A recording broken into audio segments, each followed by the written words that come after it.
The Obersalzberg at the beginning of 1940. Eva Braun went on a skiing tour with adjutants of the Führer.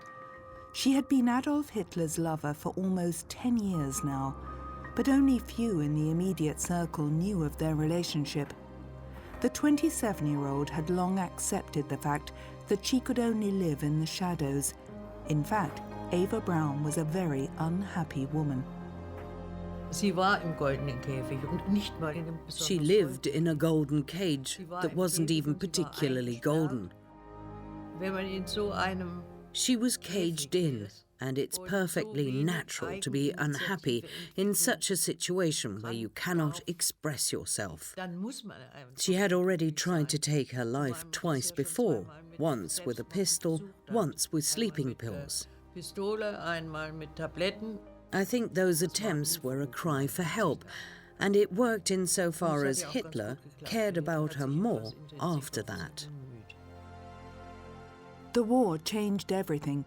The Alpine residence always became the Führer's headquarters when Hitler stayed at Obersalzberg. After defeating Poland, Hitler planned his next campaign against France. He had little time for his lover. We know that he treated her like a wife. He needed someone like her to be loyal and trusting, someone he could rely on. She supported him mentally and emotionally until the end. Who was that woman Hitler married shortly before his suicide? And what was life like with the greatest mass murderer in human history? In the meantime, nobody took notice anymore that Eva Braun, as a matter of course, played the lady of the house at Obersalzberg.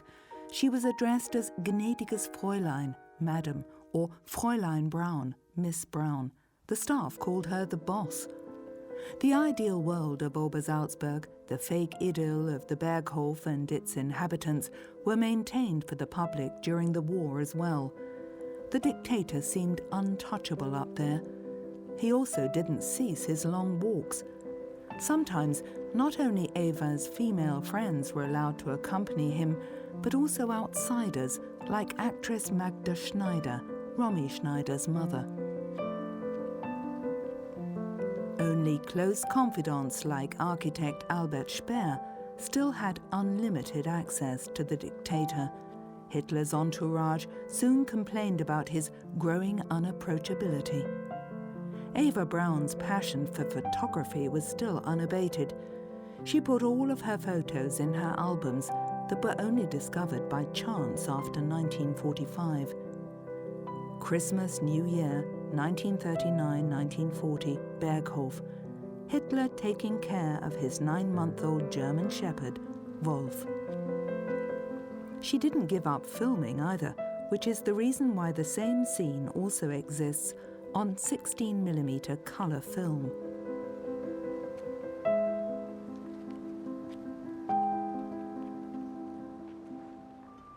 The man of the house also let himself be filmed having coffee and cake, together with Albert Speer's children. The architect's family didn't live far away from the Berghof. Normally, Hitler's residence was off limits for the little ones, but at Christmas and on the Führer's birthday, they provided a welcome facade to create the illusion of a normal private life. One of Hitler's secretaries asked herself later, self-critically, how was that possible? A ruthless warmonger and fanatical mass murderer enjoyed lighting Christmas tree candles at the Berghof and had a distinct need for the joys of family life. It's hard to imagine Hitler, someone who ordered the Holocaust, as a nice and pleasant person in private, especially for the Germans or people in general after 1945. It was easier to picture him as a monster, a demon, just to distance themselves from that period of time. It was simple to separate yourself from him like that, and people from his immediate surrounding promoted a political and personal distance towards him out of their own interest. so not much was known about his real private life. On New Year's Eve 1940, the dictator hosted a reception for the Berghof staff. Heinrich Hoffmann, his personal photographer from Munich, was also invited. Even during wartime, the Führer's old comrade made millions with postcards and photo books, and Hitler also got a good share of the profits. The new strongman at Obersalzberg was party secretary Martin Bormann. You had to get past him to approach the dictator. Bormann carried out all Hitler's unpleasant tasks. Gretel Braun was also part of the inner circle. She shared her older sister's passion for film and photography. Theo Morell, a popular doctor from Munich, also became part of that circle. He successfully healed Heinrich Hoffmann from venereal disease. The Brauns considered him a miracle healer. As almost every year, everybody gathered for a group photo. These photos from Eva Braun's album clearly indicate how she openly staged herself as Hitler's life partner. When Hitler wasn't at the Obersalzberg, Eva Braun retreated to the little house in Munich that was given to her by the Führer as a present. She held big parties there with her mother Franziska and sister Gretel. Her father, Friedrich, also reconciled himself to the fact that his daughter's relationship would remain a marriage without a certificate.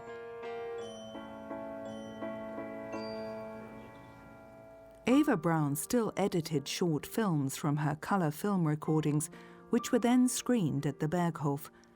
Going for Walkies is the title of this short sequence she most likely shot in early 1940 at Wasserburger Street in Munich.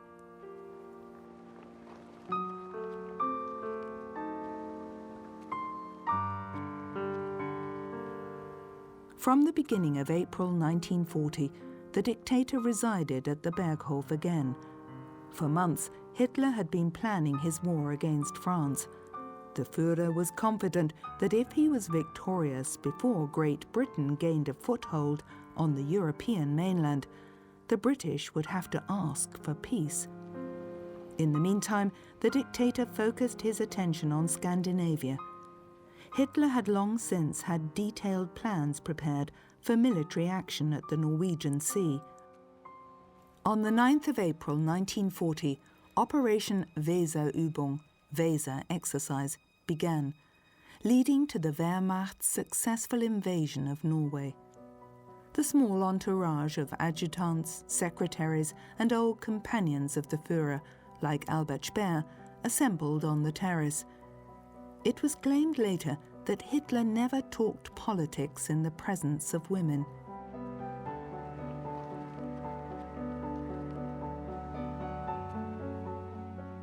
After the war, the surviving members of the inner circle professed that the dictator left them in limbo about his war plans.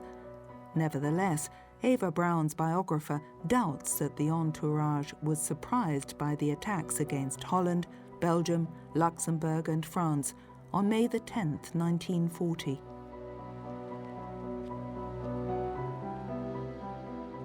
Heinrich Hoffmann claimed in his memoirs that even during his trip to the Western Front, he believed that occupied Norway was the destination.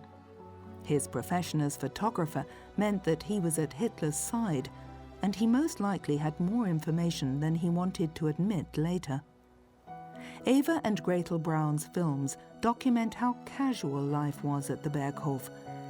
While the Führer talked business with his adjutants, the ladies sat on a wall nearby. Hitler's reputed tendency towards utmost secrecy may have been a convenient assertion of the inner circle to avoid tiresome questions. Sometimes Eva Braun couldn't wait for her lover to leave the Berghof.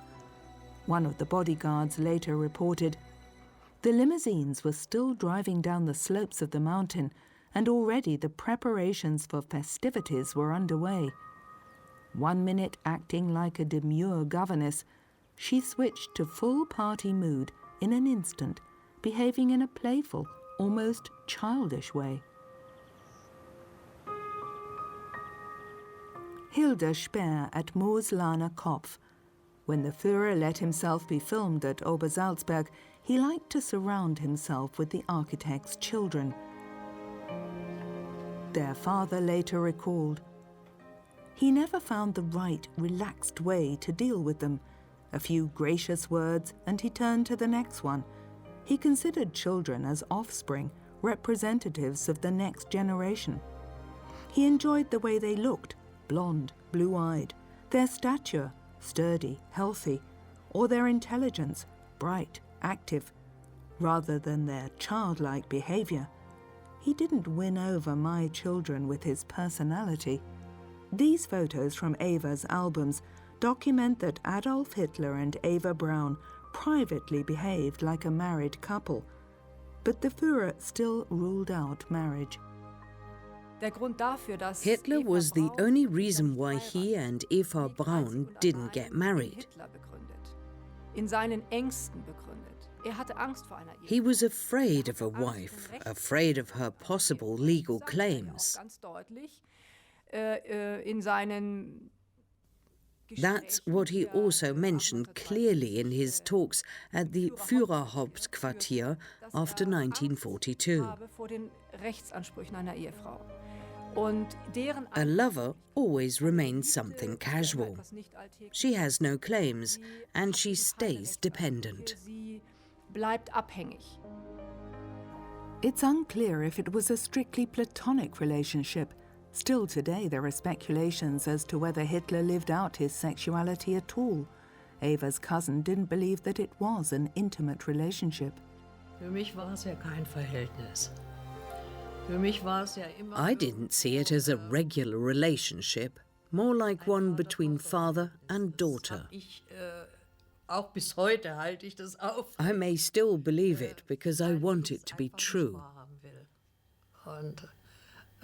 The thought of this man touching her is unbearable for me.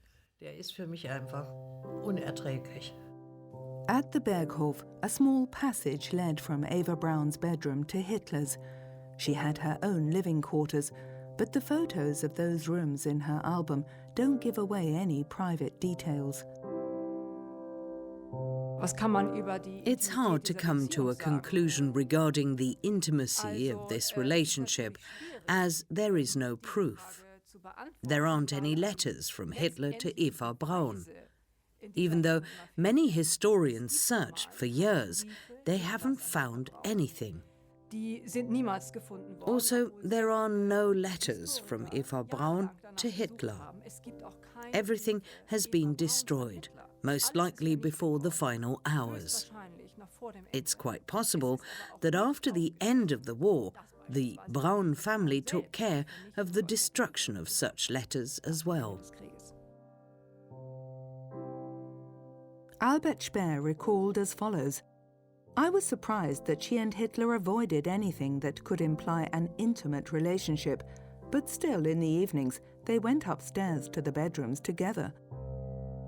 Hitler's pet names for Eva Braun were Haschel and Chapelle. After the war, former servants were asked repeatedly if they noticed anything. They spoke of ruffled bedclothes, but there was nothing more concrete. One historian even claimed that the Führer was a homosexual whose relationship to Eva Braun was only a pretense, but there's no evidence for that theory either.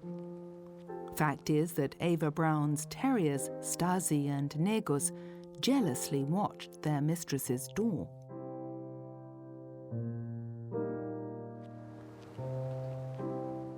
While the Wehrmacht invaded France within a few weeks and occupied Paris, Eva Braun spent her time at Obersalzberg. Then she was allowed to come to Berlin to celebrate the victory. The dictator returned to the Reich Chancellery on July 6, 1940, as a victorious field commander. Eva Braun filmed the scene from a window. "Flowers cover the streets where our Führer goes," Joseph Goebbels wrote enthusiastically. "Our people, our wonderful people."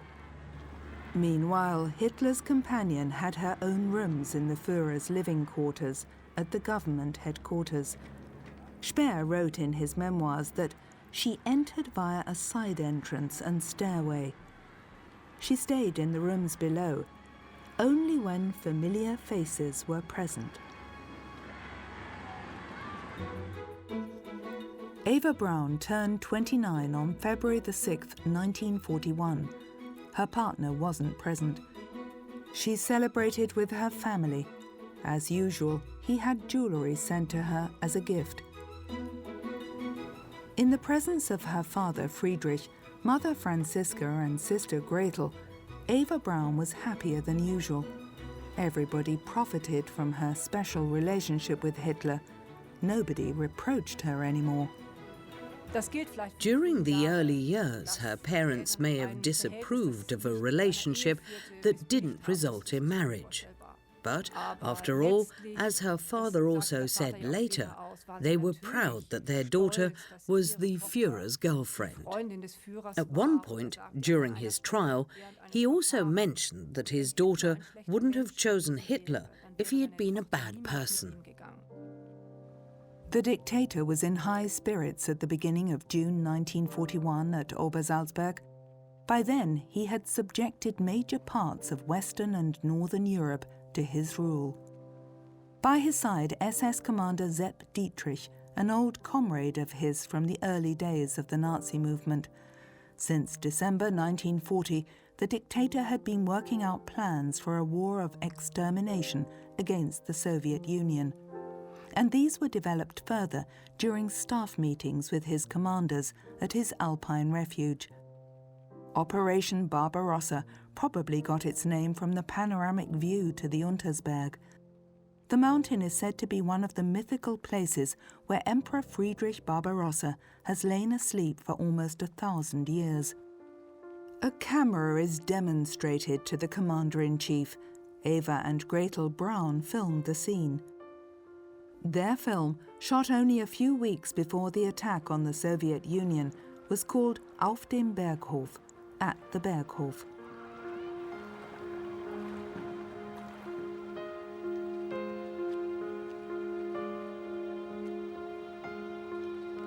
It's unclear if Hitler shared his plans with Eva Braun. Her biographer is sure that he somehow revealed them to his loyal partner. The Führer intended to destroy the Jewish Bolshevism. He believed that Great Britain would only cease resistance once Soviet Russia was defeated after a swift attack. The Braun sisters photographed and filmed this scene as well, on a day in June 1941. Hitler with one of Martin Bormann's sons. The dictator patiently agreed to pose like this. This is how Eva liked to see him, relaxed and in private. She frequently sold photos like this to Heinrich Hoffmann, who published them in propaganda photo books. Sepp Dietrich also let himself be filmed or photographed with the Speer family. His armoured division later repeatedly took part in war crimes and massacres. After the war, the so-called storyteller was sentenced to life imprisonment, but he never renounced his National Socialist convictions. As Hitler and his generals prepared for the start of the war against the Soviet Union, the women travelled to Italy. The group consisted of the Braun sisters, their mother Franziska, two friends, and Margareta Speer. Florence was their first destination. They were able to go shopping without being recognized, as Italy was ruled by friendly dictator Benito Mussolini. The women from Hitler's entourage remained fashion-conscious despite the war. Hats, dresses and suits were tailored in Berlin or sent to them from occupied Paris. Then the small tour group travelled to Naples to visit the ruins of Pompeii and Herculaneum. In the year 79 BC, both towns were caught off guard by the eruption of Mount Vesuvius and completely destroyed. Eva Braun visited the ancient amphitheatre wearing an elegant trouser suit.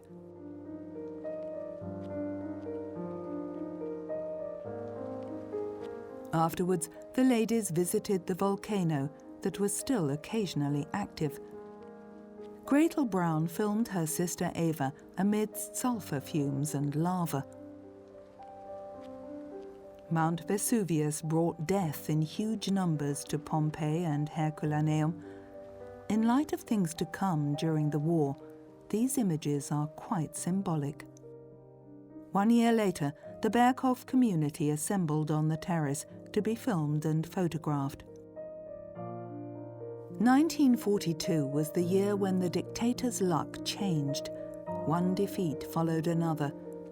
This is evident in the Führer's appearance. Albert Speer later recalled that Hitler became less flexible in his thinking.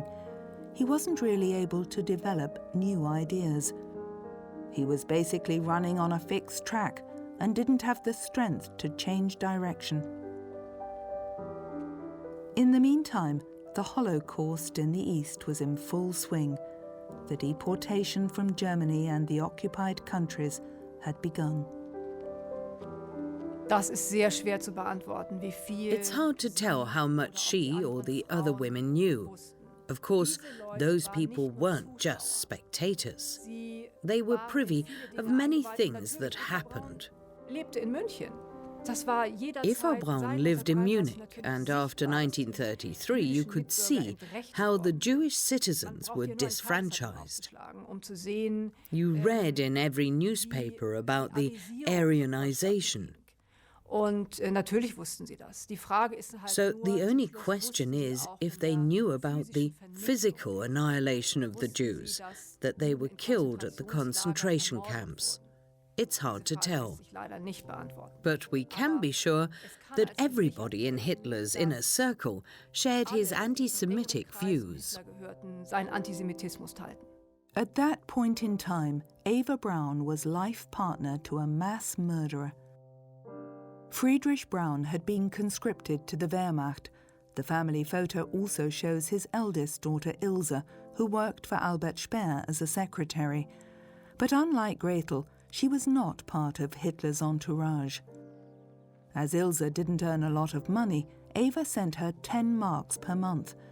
She wrote that she couldn't ask the Führer for any favors for her family. When her sister criticized the dictator's politics, Eva forbade her to ever mention this topic again.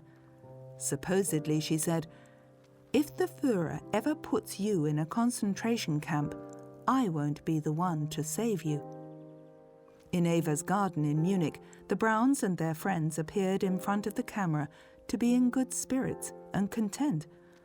But the Führer's 30-year-old lover had changed.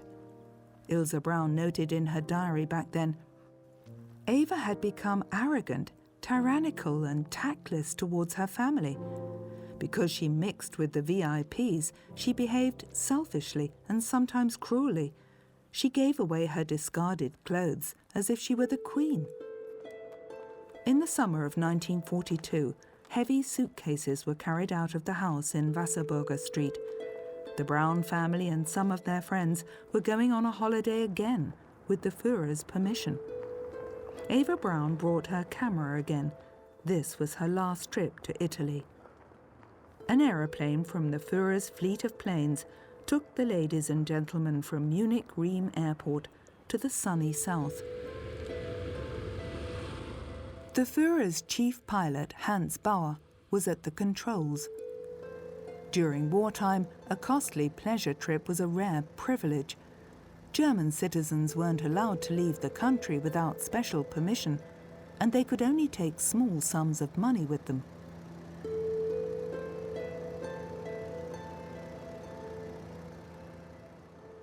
Their destination was the beach resort of Portofino near Genoa, where the Brauns had spent their holidays several times before.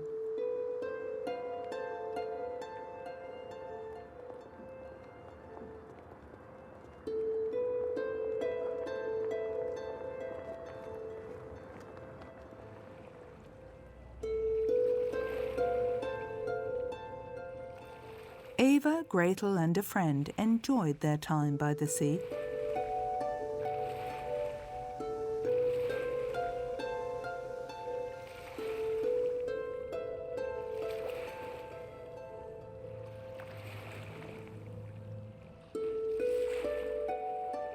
Unlike at the Berghof, they drank a lot of alcohol.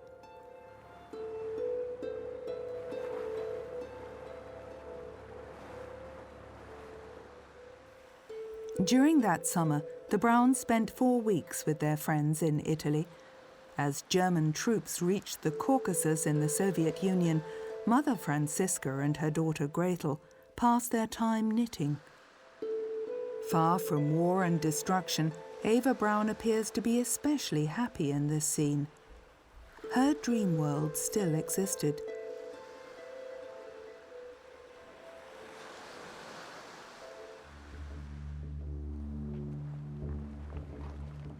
Hitler's secretary, Martin Bormann, had taken special precautions at Obersalzberg to protect the Führer against attacks from the land below or the air.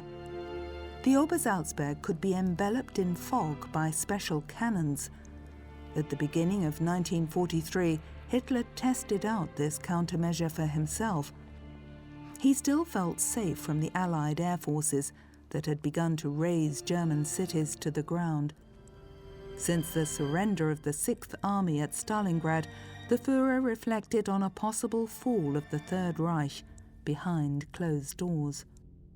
He confided in Propaganda Minister Goebbels, such a fall could only be the result of the German people's weakness. If the German people ever became that weak, they would deserve to be annihilated by a stronger people. They wouldn't deserve any pity then. Uschi, the daughter of Eva's friend Hertha Schneider, often had to pose for photos and films. Eva's biographer believes that she staged this family idyll to express her wishes for her future private life.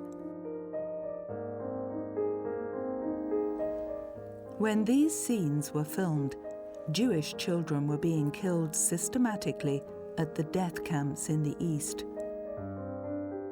The Führer's birthdays were a fixed event in the social life at the Berghof. In 1943, Heinrich Hoffmann gave him a photo book as a present. The children of Bormann and Speer dutifully congratulated him. The maids and servants were also allowed to pay their respects to the 54-year-old dictator. Only 2 years later, Hitler would shoot himself in the head in his bunker under the Reich Chancellery's garden.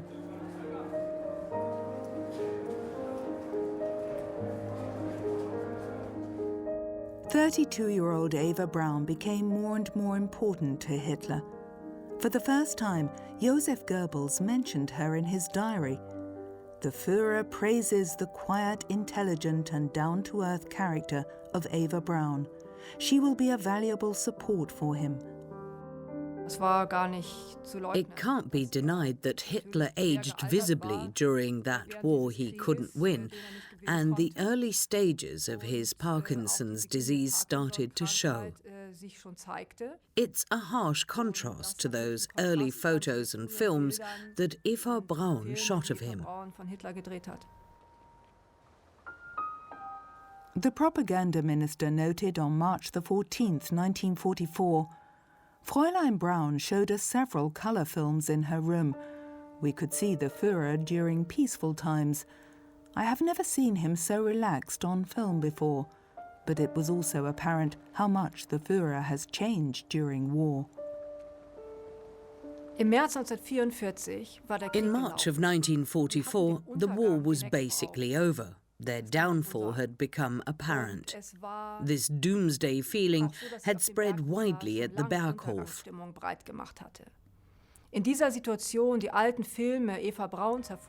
That they screened the old films of Eva Braun again showed that they wanted to escape that situation and recall the former happy days and the peaceful times they spent there.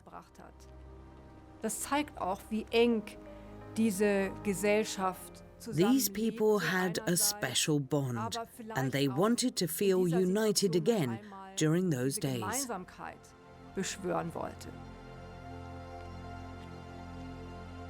On April the 20th, Hitler celebrated his 55th birthday at Obersalzberg.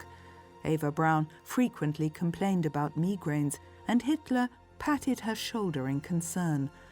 In public, they now behaved much less formally. On June 3, 1944, Eva Braun's sister Gretel married SS Gruppenführer Hermann Fegelein in Salzburg.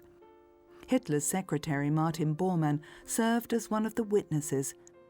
Fegelein, who killed tens of thousands of civilians in the East as commander of an SS cavalry brigade, saw his career secured.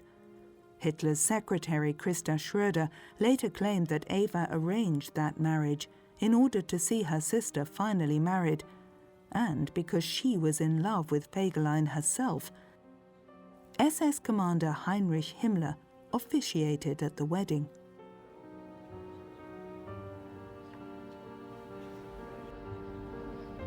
According to the secretary, Eva Braun said, "I want this wedding to be as beautiful as if it were my own." The celebration took place at Obersalzberg. The bride was all dressed up and enjoyed her big day. Hermann Fegelein was considered a womanizer, and Christa Schröder believed that he rather liked the idea of being a kind of brother-in-law to the Führer. Eva supposedly said, "I'm grateful that Fegelein married my sister. Now I'm somebody. I'm Fegelein's sister-in-law." At the Great Hall of the Berghof, the dictator posed for a group photo with the newlyweds. Eva Braun wasn't in the picture. When Fegelein later fled from Hitler's bunker in April 1945, Hitler had him arrested, court-martialed, and shot.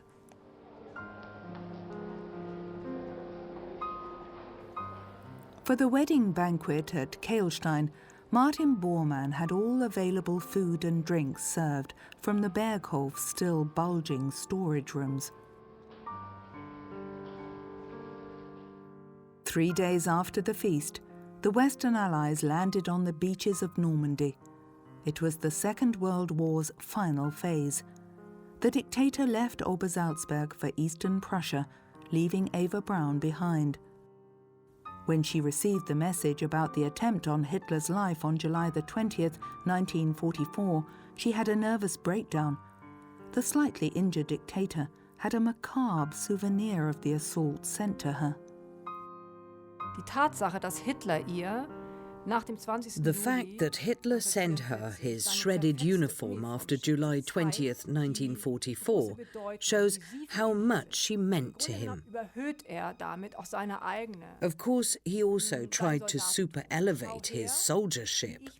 "This is how I fight for my country. I'm doing everything in my power to reach my goals." Meine Ziele zu erreichen. But the reality was different. He was secluded and separated from the world at the Wolfschanze, his headquarters. It's remarkable that he wanted her to see his shredded uniform. He acted basically like every normal man in his relation with her. In the following weeks, Eva Braun travelled back and forth between Munich and Berchtesgaden. Her family didn't accompany her to Obersalzberg. Because she felt lonely there, she asked her cousin Gertraud from Jena to come and visit her. The 19-year-old was finally allowed to travel to Munich in August 1944. 2 SS men waited for me. One took my suitcase and the other said, "Get in the car, we'll take you to your cousin." I still thought they would take me to Munich, as I wanted to be there with her. But we drove out of the city, and I asked, "Where are we going?" The driver said, "We'll take you to Obersalzberg." Since Hitler had left the Alpine refuge with his military retinue, it had quietened down there. Sometimes there was an air raid alert, but the British and Americans hadn't dared an attack on the Berghof. The restricted area was still under heavy guard by flak units and soldiers of the SS. I had to open my suitcase and empty it, and I asked, "I don't know what this is all about. I only want to visit my cousin." They ordered me to empty it, and I did. And afterwards, I received a note that said, "Guest of the Führer." The storage rooms were still well equipped in case of Hitler's return. Some servants looked after the Berghof and Eva Braun. When Gertraud arrived, her cousin wasn't there. I was welcomed by a woman who led me to my room, and I asked where my cousin was. She's at Königssee. I was told to relax a little and get comfortable, as she had gone for a swim there. Film recordings from better days. Eva Braun with her family and friends at a waterfall above Königssee.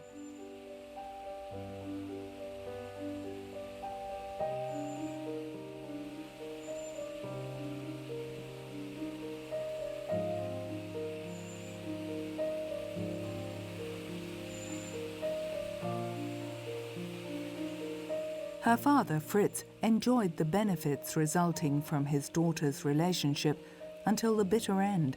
Gretel Fegelein had become pregnant in the meantime. She would give birth to her child during the chaos of the last months of war. Her husband had begun an affair with an actress from Berlin. After an SS soldier had caught him in the act, Hermann Fegelein had become persona non grata at Obersalzberg. In late summer 1944, Eva Braun went swimming with her cousin again. She always gave a happy-go-lucky impression. Her happiness was so garish, it was obviously fake. I realized that it was only a facade, to cover up things that shouldn't be seen by others.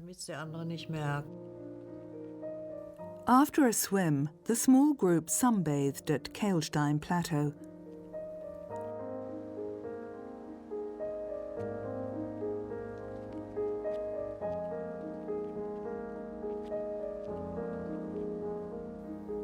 The ladies even smoked, which was frowned upon in Hitler's presence.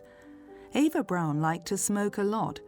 Just to annoy her partner, she allegedly often hummed the American song, "Smoke Gets in Your Eyes." She only became interested in the war's progress when the Allies reached the borders of Nazi Germany. She completely ignored it until one day we were at the tea house. I saw a radio there and claimed that I wanted to move into the tea house. She agreed and just said, "You want to listen to the radio?" And I replied, "Yes, I want to know what's happening." There was no radio, no newspapers, only a few fashion magazines, mostly from out of the country. We were secluded from the world, and then I started bringing her the news. And in September 1944, the news was anything but encouraging. Paris was liberated, the Americans had reached Aachen, and the Red Army, Eastern Prussia. She got more and more serious then. Autumn came and we didn't go swimming anymore.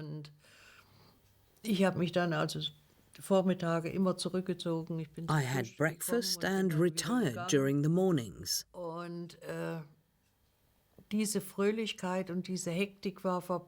The frantic joyfulness was gone. And I think she was woken up by the news one day and then started planning her future path through life or to death. After the failed attempt on Hitler's life, she supposedly wrote in a letter, the authenticity of which has never been confirmed, "My love, you know I always told you that I would die if something happened to you. I swore to myself from the first day we met that I would follow you everywhere you go, even to the death. You know that I only live for your love. Yours, Eva."